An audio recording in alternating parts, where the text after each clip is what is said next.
I wrote a 600-page fantasy novel in 7 weeks. Let's talk about it. Hi, I'm AJ Chase. Sword and Veil, my debut fantasy novel, is available on Amazon for paperback, ebook, and Kindle Unlimited. And I want to talk about the journey a little bit because it's been crazy. I started writing back in April of 24, and I don't remember being ready. I don't remember preparing. I just remember starting to put words on the page, which was a common piece of advice that I got. They just said start writing and figure it out as you go. So I did. I just wrote and wrote and wrote and then wrote some more. And then after a while I was like, oh, I'm done. He was not. And then I was like, cool, I wrote a book. I can publish it now. He could not. I'm like, this is the best book ever written. It was not. Keep in mind, I'm writing this novel while married, working full-time with like 2 kids and now 3 kids. So, free time. But I learned a couple things along the way, which includes the following.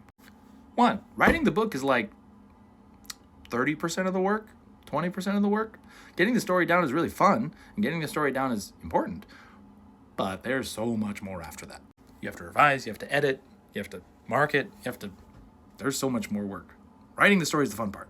2, all it takes is dedication. All it takes is setting a writing goal, setting a word count goal, setting aside time to do it, not picking up your phone and doom scrolling through social media, but just sitting down and writing another sentence. Literally all it takes is dedication, and I'm proof of that because I'm a knucklehead from Nebraska. 3, draft with the door closed. That was something that Stephen King said that I didn't really understand until after I wrote the first book. My book would have been so much different had I been kind of taking people's advice of like, what book should I write, or what should it be about, or if I was trying to follow trends. I wrote the story that was in my heart and my mind at that time that I wanted it to become and be, and it is exactly what I wanted it to be. And turns out, it's not bad. 4th thing I would say is don't compare.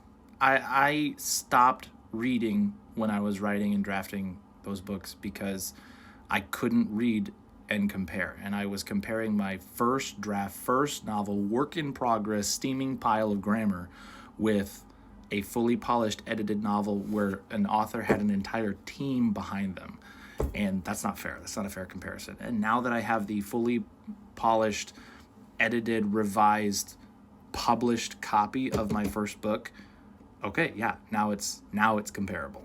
Is it the best novel? No, it's not supposed to be the best novel. It's supposed to be my novel, which it is.